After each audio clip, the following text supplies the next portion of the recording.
John 2:5, ang sabi ron, nagiging sakdal ang pagmamahal ng isang tao kung sumusunod siya sa salita ng Diyos. Nagiging ebidensya yung pagmamahal mo sa Diyos kung ikaw ay susunod sa Kanya. Kaya makikita po natin doon sa John chapter 4 verse 20, paano mo mamahal ang Diyos, sabi ron? Kung yung kapatid mong nakikita ay hindi mo magawang mahalin, paano mo pa mamamahal ang Diyos na hindi mo nakikita? Eh yung kapatid mong nakikita, hindi mo magawang pahalagahan o mahalin. Pero ang Diyos pa hindi nakikita, kaya ang kaya mong mahalin. Amen? Kaya ang sabi po ng John chapter 13 verse 35, ang ebidensya na kayo ay sa Diyos o nagmamahal tayo sa Diyos ay yung pagmamahal o meron ka tayong pagmamahal sa puso natin. Meron kayong pagmamahal. Meron kayong pag-ibigan. Yan ang ebidensya na tayo ay sa Diyos. Kaya pagka po ang isang tao ay mayroong pagmamahal, kamukha ni Esteban, handa siyang mamatay para sa kaligtasan ng mga kaluluwa ng mga tao at handa siyang mamatay doon sa chapter 7 act ng gawa.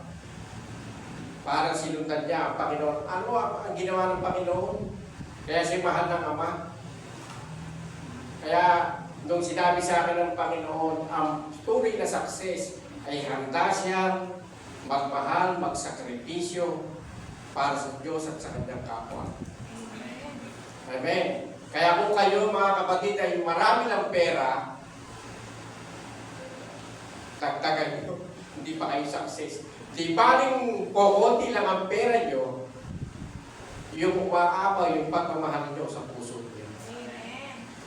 Amen. Kaya makita natin yung success, ang ebidensya ng success, yung nagmamahal. Sabihin mo sa katabi mo, yung may pag-ibig sa puso.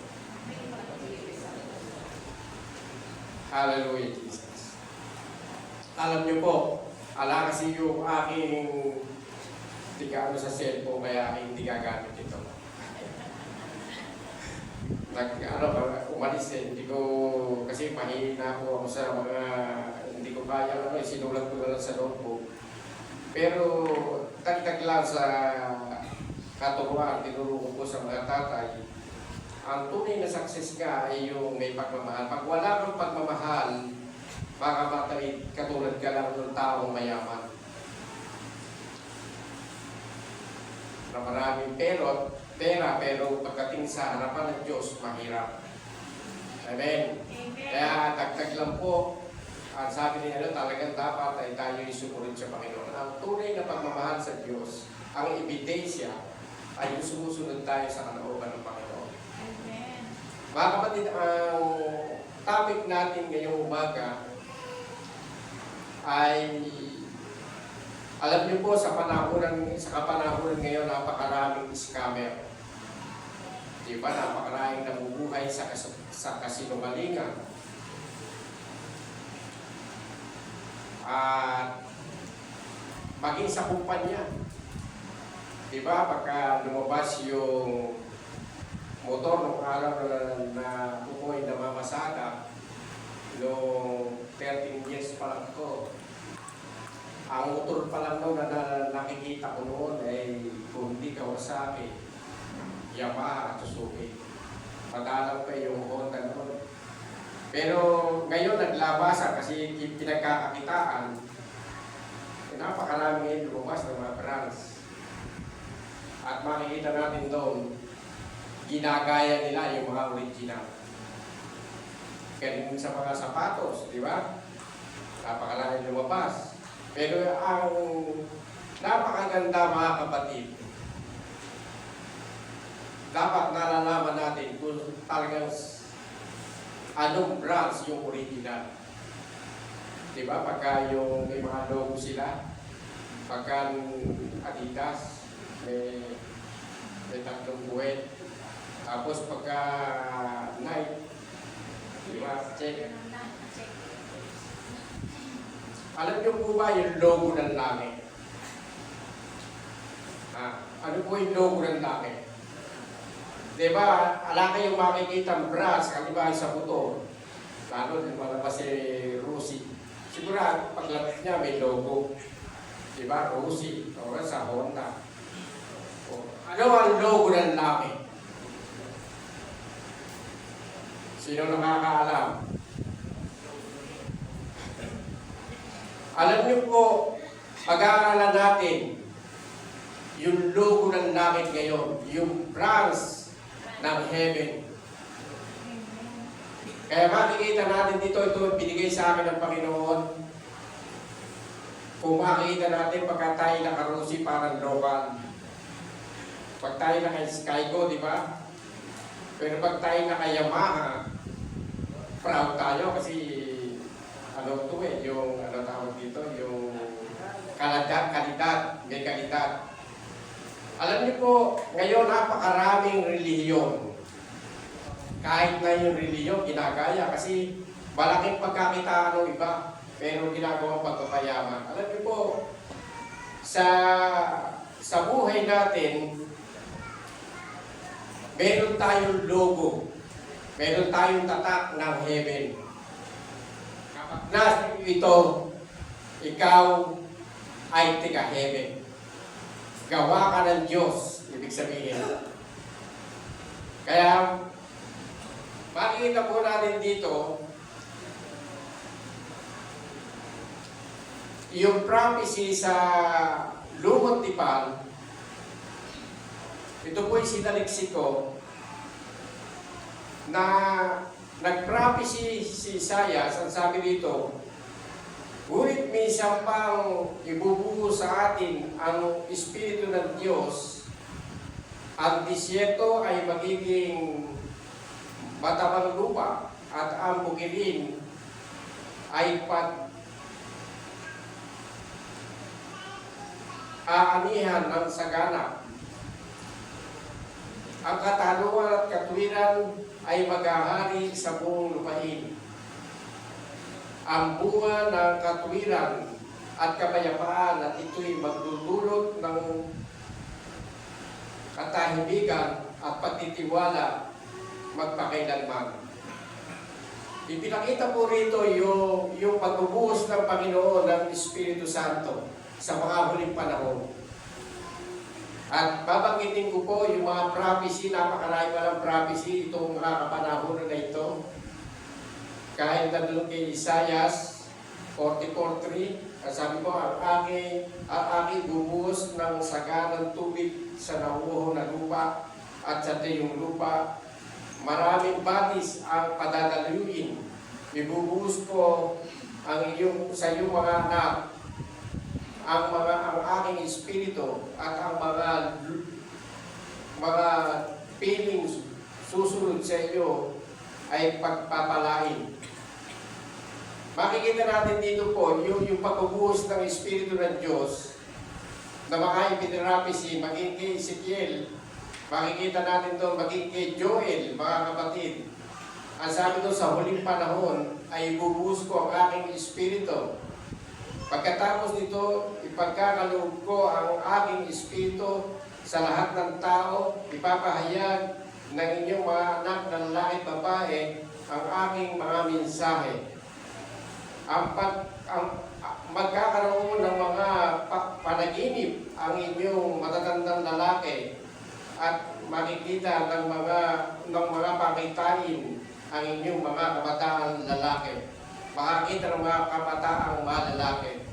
Alam niyo po, marami pong mga relihiyon ngayon na madalas pumunta sa amin kasi ilangin namin eh.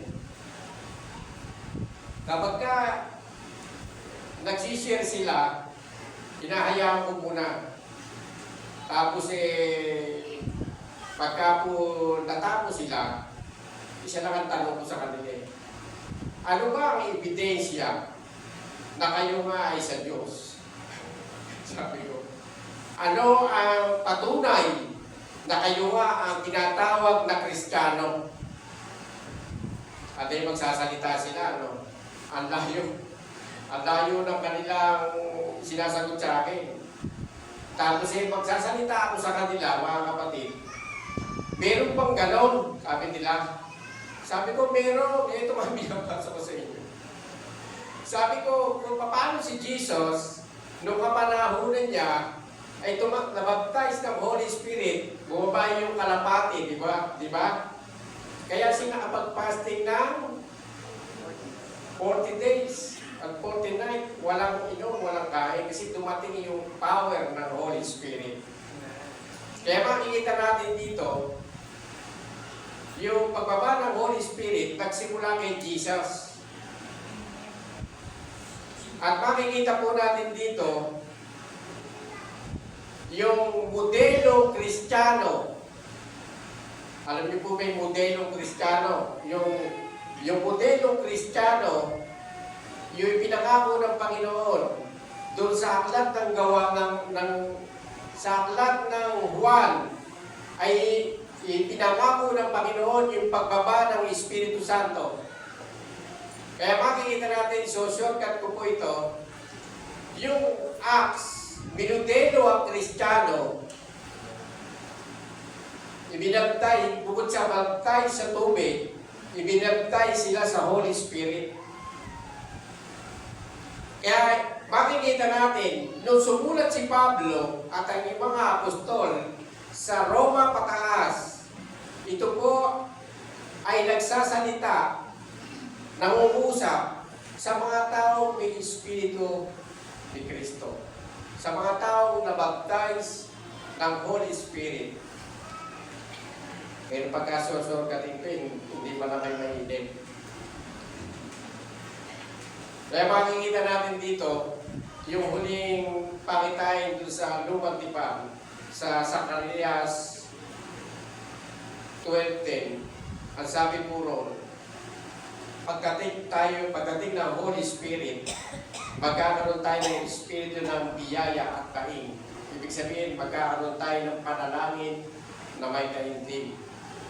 Kaya nga, mapapansin nyo sa sulat ni Pablo, kay Timoteo sa chapter 2, unang-una ang nais ko sa inyo ay manalangin.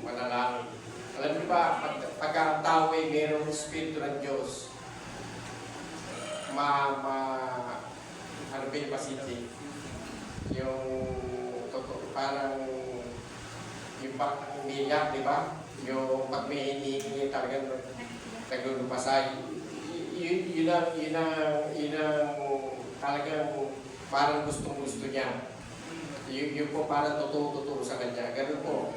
Kapag daw po tayo ay sabi ko sa Zacarias, pagka dumating yung Holy Spirit sa atin, magkakaroon tayo ng ganung pananalangin.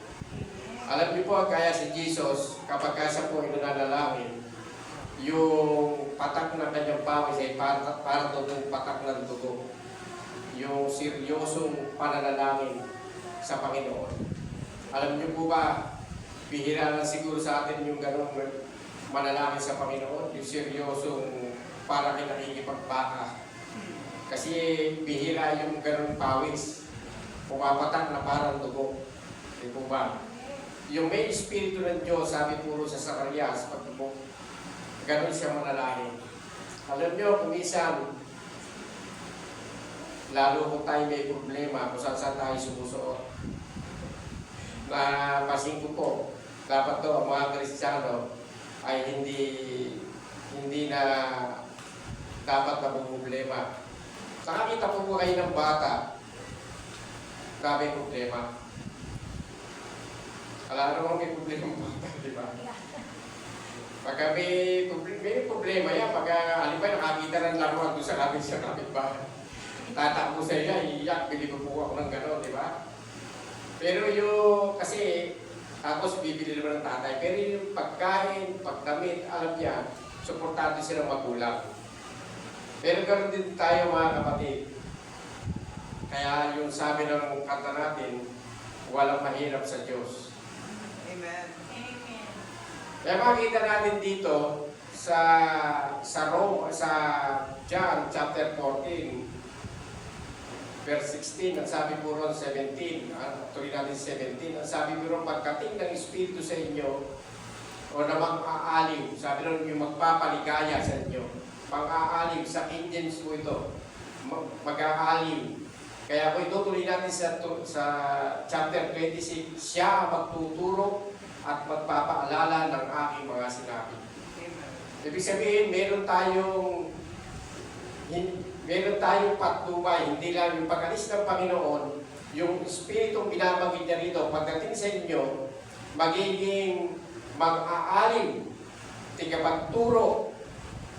Ang sabi ron, magtuturo at magpapaalala ng mga sinabi ko sa inyo. Kaya makikita po dito natin sa John 16:7, subalit dapat ninyong malaman ang katotohanan. Ang pag-alis ko ay siya'y kabubuti ninyo, sapagkat hindi paririto sa inyo ang tagapagtanggol kung hindi ako aalis. Ngunit kung wala na ako, isusubo ko siya sa inyo. Tingnan nyo, pag ang Panginoon ay, sabi niya, kailangan siya luwalhatiin o kailangan siya pupunta sa Ama, sapagkat pagpunta niya ron, isusubo niya yung banal na Espiritu sa mga apostol.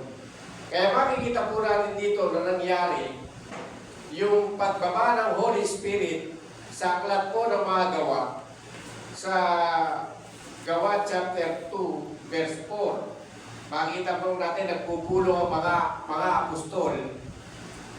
Biglang bumaba yung Holy Spirit, Espiritu ng apoy dumapo sa kanila, nagsalita sila ng iba't ibang wika. Kaya makita po natin doon, nung dumating sa mga apostol yung banal na Espiritu, nangaral po sila ng buong tapang. Kaya makikita natin doon, napakaraming naniwala sa mga apostol. Ang sabi po roon, nung nangaral sila Pedro sa chapter 38, ano po ang dapat namin gawin? Kaya makikita po natin doon, ang sabi ni Pedro, magpabautis po kayo sa tubig at tatanggapin ninyo ang Espiritu Santo. Dito po makikita natin na iminudeno o inassemble ang Kristiyano hindi dahil sa pangaral at pagbabantay sa tubig at pagbabantay sa Holy Spirit. Kaya makikita natin dito sa Acts chapter 8 verse 15 and 18.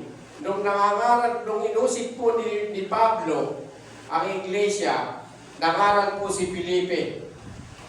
At nung nakita ng mga apostol ng mga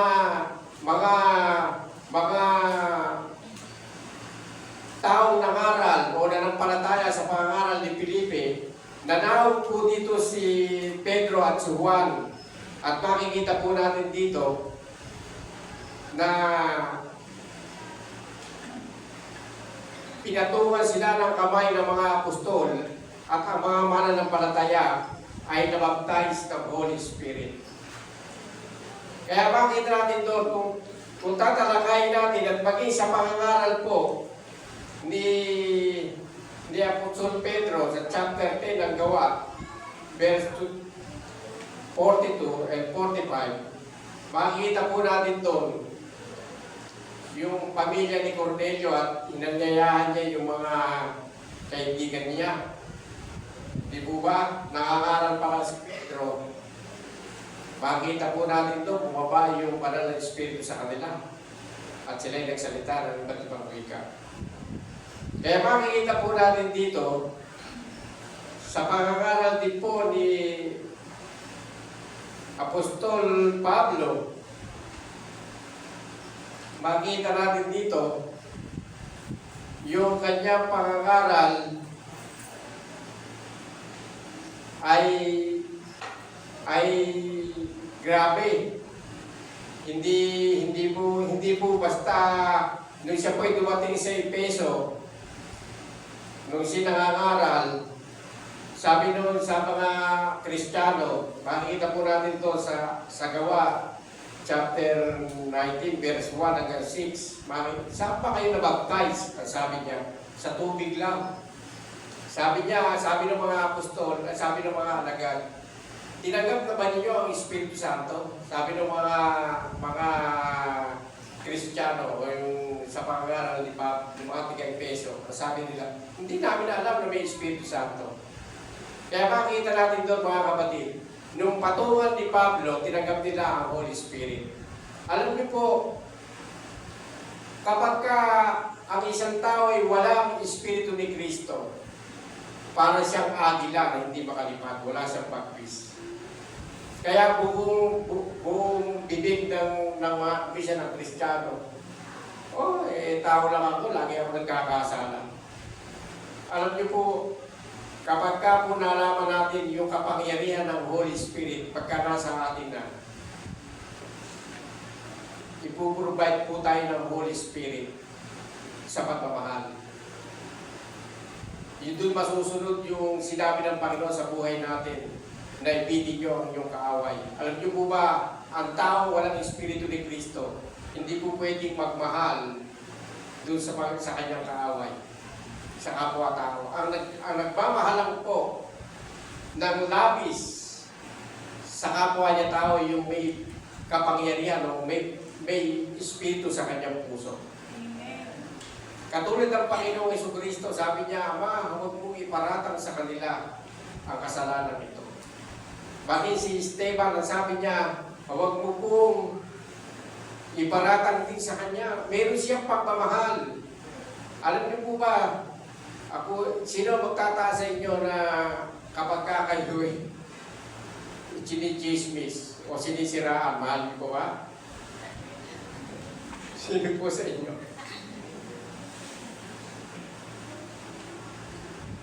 Ako praise the Lord, kahit yung tao hindi ka dapat mahalin, namamahal ko na ngayon Yung puro kayabangan, yung wala naman itutulog na mabuti pagkakasama mo. Pero nakikita niya kasi yung pagmamahal, yung ginagantihan natin ng yung kabila ng kanyang paggawa ng masama sa atin, nakikita niya yung paggawa natin ng mabuti, hindi siya makaalis-alis sa atin. Kasi nakikita niya yung kaibahan. Kasi bihira lang makita ng ibang tao yan, yung pagmamahal. Pagka kasi inaway mo, sigurado at aawayin ka rin, di ba? Kasi yung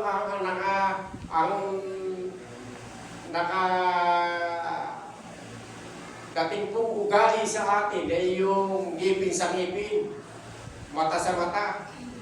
Pero kung tayo ay tumanggap na ng Holy Spirit, mababago po tayo nito.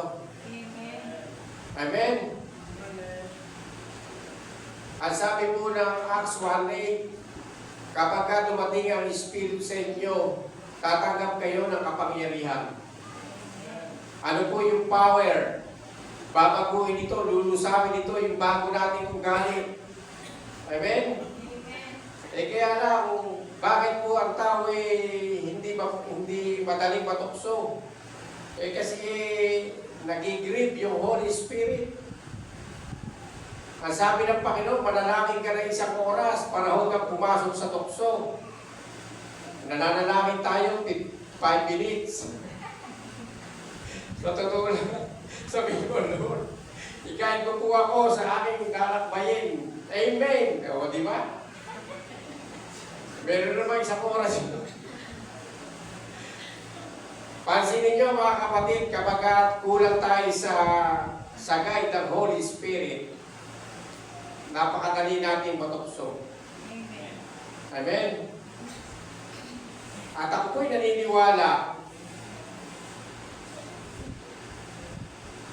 sa buhay natin, para tayo ay maging success, hayaan natin ang Holy Spirit ang maghari sa atin. Narinig ko po yung turo na ito sa mga Koreano daw po na Kristiyano. Dahil sa kanila ang Holy Spirit, Yun daw pong negosyo nila, yung pinakamalakas kumita, ay sa mga modernong Kristiyano. Bakit po? Hindi daw po sila nagtatrabaho sa isang, bago siya dumating sa kanilang mga kumpanya, nang hindi mo na sila nag-i-speak and tongue ng 2 oras. Amen? Amen. Kaya bakit? Kasi yung Holy Spirit, alam niya kung paano ka magiging success sa buhay mo. Tuturuan ka niya para kung ano ang gagawin mo. Kaya nga sabi doon sa kante, walang mahirap sa iyo. Amen. Yung mahihirap na bagay, kayang padaliin ng Diyos sa buhay niyo. Sino naniniwala na kapag ikaw ay nagdala ng nagnegosyo, pwedeng gawin na Panginoon, padala ng customer ng Panginoon, kahit na nasa ilang yung negosyo. Napakalalakas daw mong kumita yung mga Koreano na kasi ang panalangin nila 2 oras bago sila magtrabaho. Kasi yung Holy Spirit hindi nag-grip sa kanilang buhay. Kaya makikita natin dito mga kapatid yung sinasabi dito sa mga kasulatan sa mga iglesia sa Roma. Sa Roma chapter 8 verse 9, ang sabi ko ito, ngunit hindi kayo namumuhay ayon sa laman, kundi ayon sa Espiritu. Sa katunayan, nananatili sa inyo ang Espiritu ng Diyos. Kung wala sa isang tao ang Espiritu ni Kristo, ang taong yun ay hindi kay Kristo. Kaya makita natin kung tayo po ay matagal ng mananampalataya pero hindi pa tayo nababaptize ng Holy Spirit. Lalo kung kayo makakakita ng mga taong anointed, yun lang po ang nakapagbababa ng Holy Spirit. Nakita niyo po ba nung nag-encounter dito? Nung patukan ni Pastor Hill, yung iba lalo ng mga kabataan, napakaraming nag-speak and tongue. Kaya makikita po natin dito, iba ang Kristiyano pagka na-baptize na ng Holy Spirit. Amen. Amen. At makikita ninyo, yung tao walang Espiritu ni Kristo. Puro makalaman ang ginagawa. Bakit po? Sabi po ng Corinto, chapter 1, verse 25, yung taong ayon sa laman ay hindi tumatanggap ng mga bagay ng Diyos. Parang kabambangan na sa kanya yung magbasa ng salita ng Diyos. Di ba nyo na mapansin pagka umisang tamad-tamad tayo magbasa? Pero sa mga walang Espiritu yun. Pero sa mga walang Espiritu yun. Kaya makikita natin dito mga kapatid, nag-uusap ang Roma sa mga nabaptize ng Holy Spirit. Kaya yung mga relihiyon na nagbabanggit ng Roma 16:16, hindi para sa kanila yun. Amen? Amen. Kasi hindi naman sila baptism ng Holy Spirit. Makikita niyo ang taong walang Espiritu ng Diyos. Unang-una, makikita niyo galing niyan. Unang-una, makasarili. Maka ako.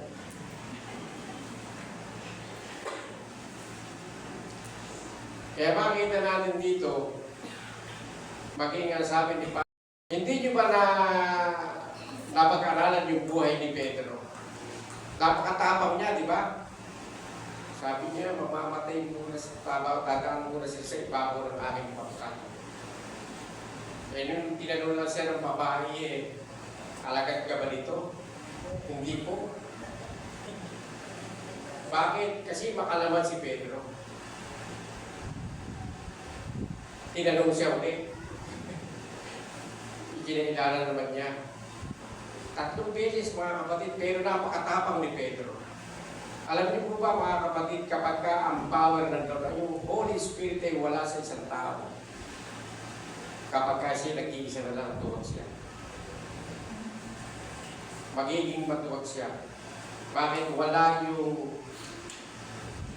katapangan yung sinasabi sa Timoteo na binigyan tayo ng Espiritu ng Diyos para hindi tayo matakot. Binigyan tayo ng Espiritu ng pag-ibig at kahusayan. Kaya nung nakikita niyo sa aklat ng gawa, nung si Pedro po ay binabaan ng Holy Spirit, doon sa Acts 2, makikita niyo po yung kanyang tapang. Nangaral siya, sabi niya kahit si Pedro ay ikulong, pigilin. Hindi siya na ano. Bakit? Meron na siyang power. Amen? Amen. Pinipigil na siya. Kahit na si Pedro ay igapos mo, itali mo. Bakit? Handun yung power, handun yung kapangyarihan ng Panginoon. Ibinidero na si Pedro. Baptize na ng Holy Spirit. Nakukuha mo ba tayo mga kapatid? Kaya ang isang tao sinasabi, ay tao lang ako. Kasi hindi niya naiintindihan mga kapatid yung gawain ng Espiritu sa kanyang buhay.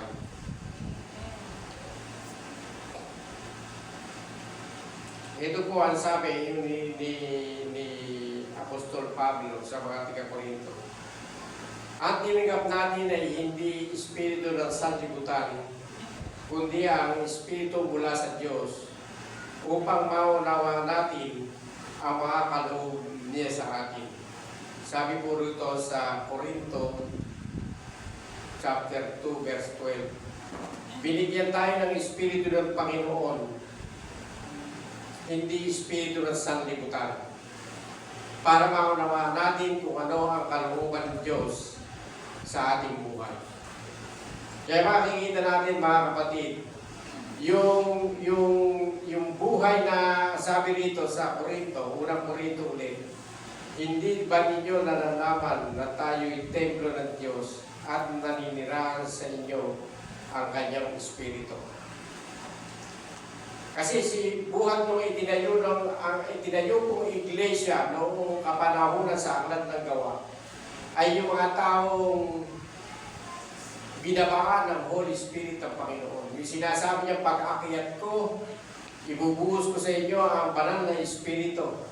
Kaya makikita po natin dito, yung sinasabi ko kanina, kapag ka ikaw ay may Espiritu ng Panginoon, ano po ang sinasabi dito sa Galatian ni Pablo? Sa Galatian chapter 4 verse 6 hanggang 7. At upang patunayan na kayo'y mga anak ng Diyos, isinugo niya ang Espiritu ng kanyang anak sa inyong mga puso. At nang sa gayon ay makatawag tayo ng Diyos Ama, Ama ko. Makatawag tayo sa Diyos ng Ama, Ama ko. Ibig sabihin, nung tayo na nampalataya, isinugo ng Diyos ang kanyang Espiritu sa ating mga puso para tayo ay makatawag sa kanya ng Ama, Ama ko. Kasi ang Diyos ay Espiritu. Kaya kailangan isilang tayo sa Espiritu, i-baptize tayo sa Espiritu. Kaya mga kapatid, nakikita nyo ba ang pinakamabisang pananalangin? Kapag kasi bumaba ang banal na Espiritu sa atin, sino po nagsasalita dito ng speak and talk? Yung salita ng Espiritu. Ba't wala? Meron bang wala ko bang namabaptize? Pero yung sasalita ng iba't ibang wika, yung pagka pinabahan ng Holy Spirit, yun yung mga kabataan, yung mga nagsasalita ng iba't ibang wika. Maraming nabaptize dito no encounter. Napakahalagang panalangin yan. Pagka po tayo yan ang ginagamit nating panalangin. Kaya makita natin dito, kapag ikaw ay bilang ikay mananampalataya, ang sabi po dito, bilang ikay mananampalataya, isinugo niya ang Espiritu sa inyong mga puso bilang katunayan na tayo mga anak ng Diyos. Ito ang ebidensya na tayo ay pag-aari ng Diyos. Amen? Amen. Kaya makita natin dito, kapag tayo po ay hindi pa nababaptize sa Holy Spirit, ay napakahirap pong maunawaan yung Roma pataas. Kasi hindi para sa tao walang Espiritu yun. Yung sinasabi kayo ay templo ng banal na Espiritu, ay paano kung hindi ka pa nababaptize ng Holy Spirit? Hindi mo gano'ng maunawaan po yun, yung buka. Kaya makikita natin dito, yung sinasabi ko kanina, kapag ang banal na Espiritu ay pumunta sa isang tao, pagkaraniwan po ay yung nagsasalita ng iba't ibang wika.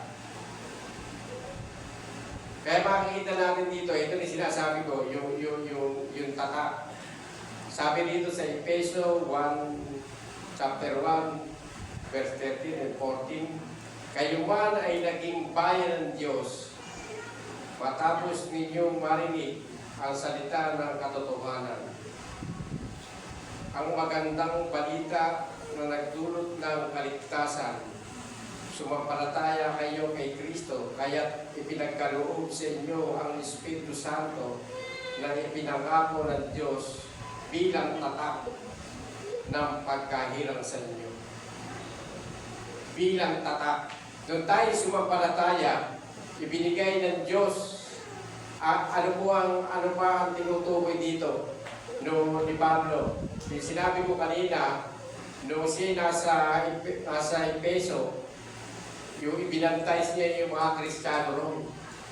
Meron silang nababantays po sila ng Espiritu Santo. Ang Espiritu ang katibayan na makakamit natin ang pangako ng Diyos para sa atin hanggang sa makamtan natin ang kaloob ng kaligtasan. Ang Espiritu daw po, sabi doon sa 14, sa Efeso chapter 14, chapter 1, verse 14, ang Espiritu ang katibayan na ikaw ay magkakamit ng kaligtasan. Kaya makikita natin mga kapatid, bilang mananampalataya, kaya yun ang sinasabi ko sa mga pumupunta sa akin.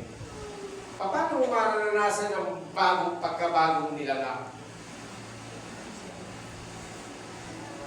Sigurado ko mga kapatid, kayo mga tao walang Espiritu. Yung mga tao walang Espiritu, makikita niyo. Iba ang pamumuhay kaysa sa pamumuhay ng may mga Espiritu ng Diyos. Kaya nga sabi rito, huwag ninyong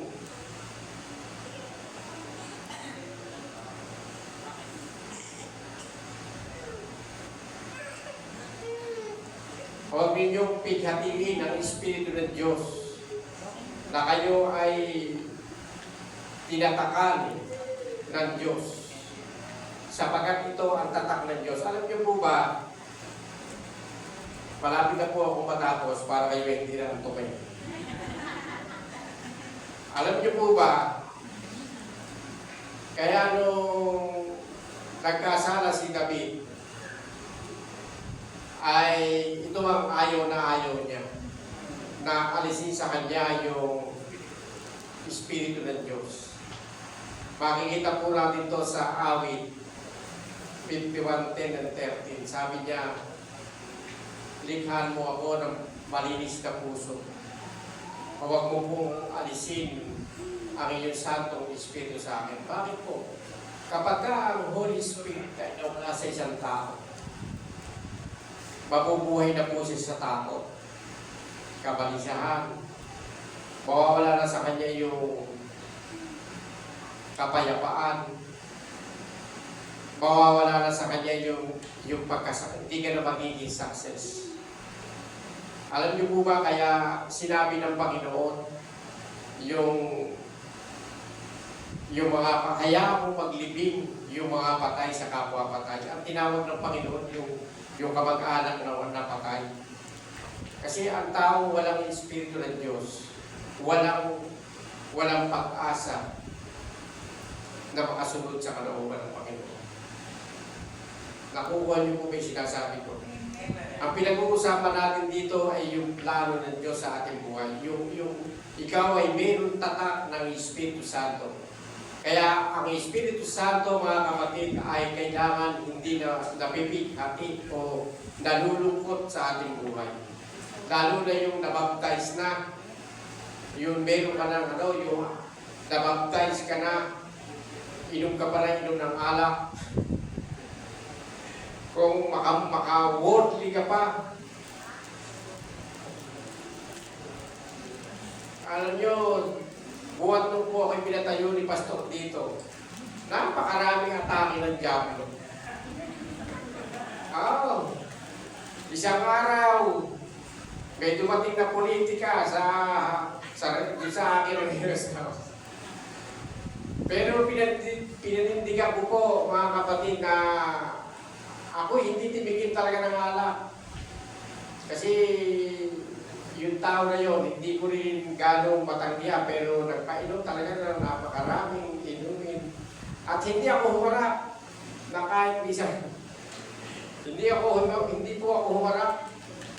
Kahit na, tapos nung umalis lang siya, sa kanya ako sinadya. Yung sadya na sinabi sa akin.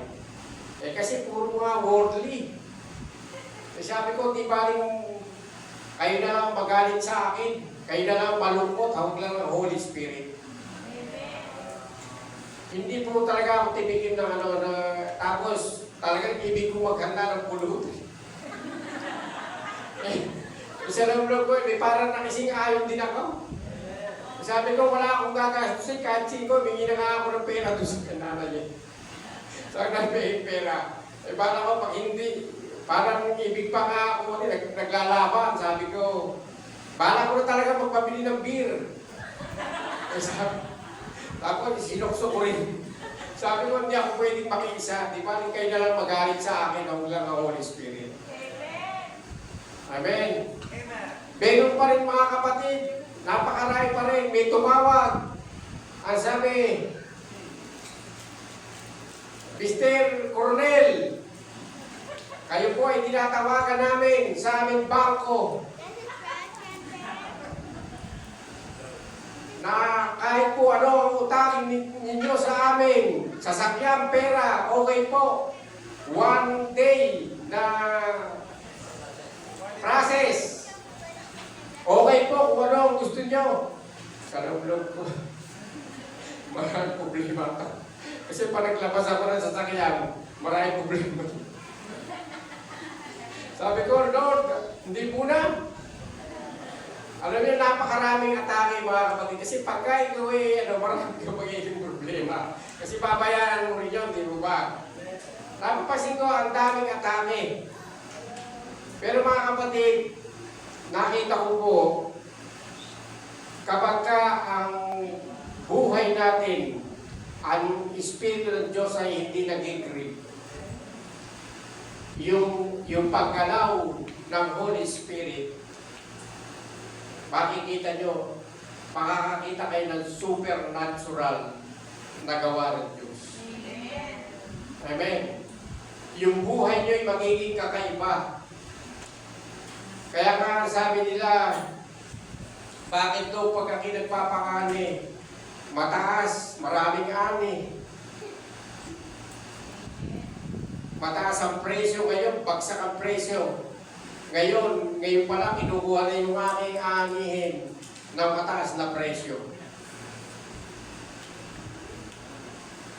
At makikita natin bakit kapag hindi nag-grip ang Holy Spirit sa ating buhay, mga kapatid, siya ang kinikilos sa ating buhay.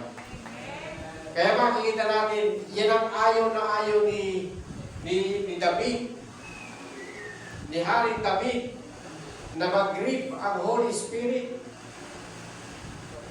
Kaya makikita po natin, mahaba pa talaga ito, pero mga kapatid, parang gusto nyo pa eh.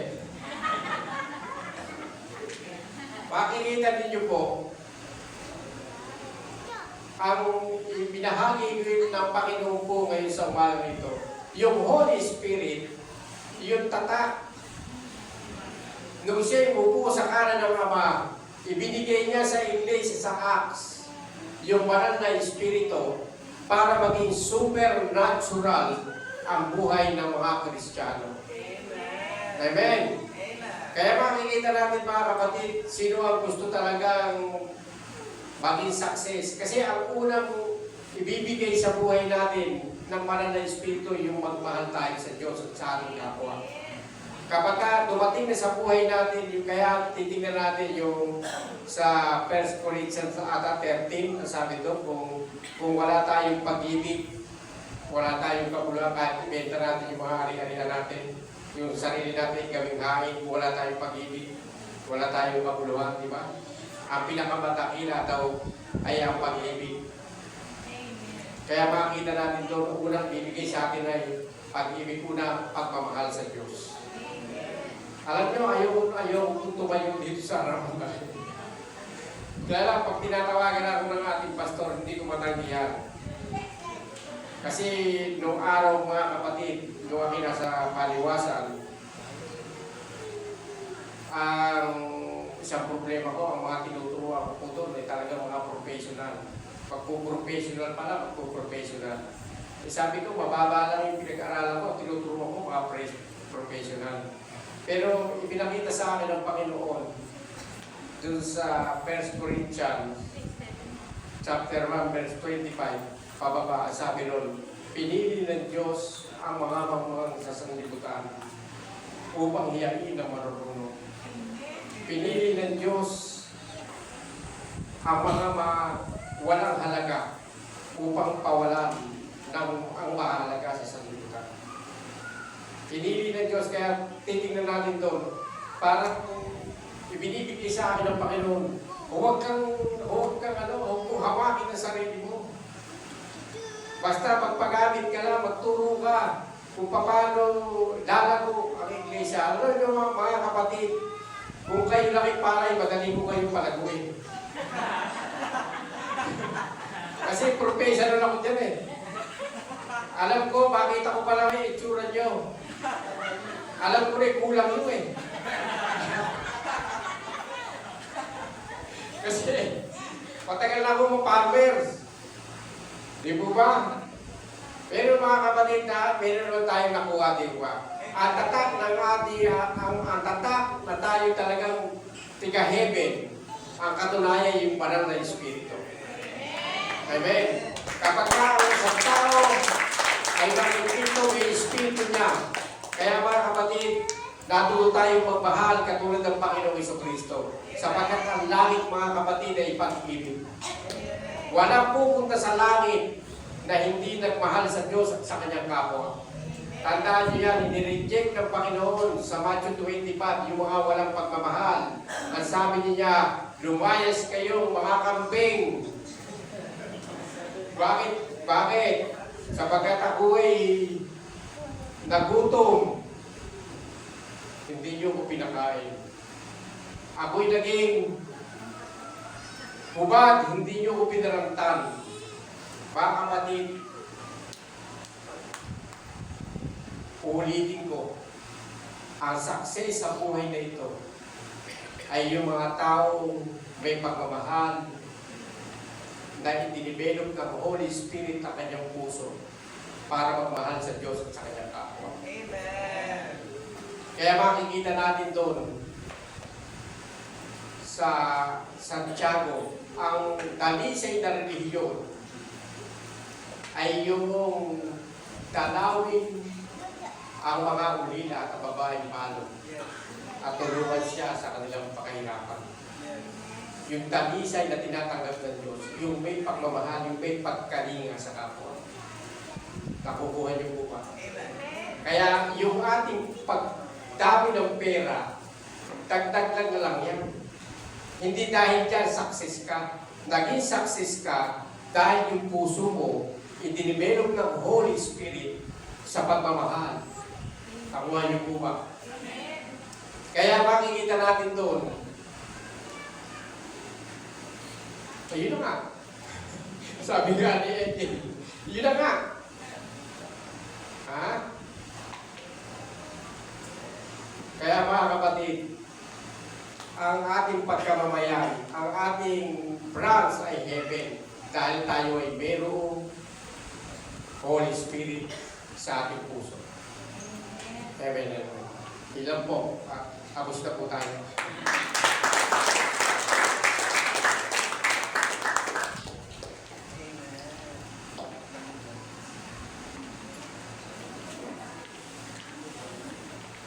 Thank you po, Kuya Larry. Yun po ang isa sa mahalaga sa pamumuhay na natin bilang mananampalataya sa Panginoon ay ang tatak ng banal na Espiritu. Kaya make sure po na, alam niyo po, magsasabi lang na ikaw ay ligtas. Hindi ko kaya sabihin sa iyo yun, ikaw mismo sa sarili mo. Hindi ko kaya sabihin kasi ligtas to, ikaw hindi. Ikaw mismo sa sarili mo kasi bakit? Ang Holy Spirit na nasa sa iyo, yun yung nagpapatunay. At sino nakakatanda ng ating team ngayong taon? Walking in God's promises. Alam niyo po, para makuha mo yung promise ng Panginoon, sabi na sa binasa sa Efeso, chapter 1, 13, 14, sinabi ron, ay ang Holy Spirit ang magpapatunay para matanggap mo yung lahat ng pangako ng Diyos. Kaya napakahalaga na ng banal na Espiritu sa ating pamumuhay. Yan ang pangatlong persona sa isang Diyos. Minsan parang nalilito ang iba. Paano naging isang Diyos tatlo, gano'n. Gusto kong ituro sa inyo yan sa susunod na mga panahon siguro by doctrine na din natin para hindi tayo nalilito sa mga nakakaharap natin o nakakasama natin. Maganda yung wisdom kay Kuya Larry na pag may dumarating sa kanyang mangangaral, tinatanong niya, ano yung patunayan na nakaibig sa Diyos? Ano yung katunayan? Siyempre nga naman, ang katunayan, meron ang Holy Spirit. Amen! Yun yung katunayan. Ngayon po ay, tayo po ay pupunta sa ating communion. Pakilabas po natin ang ating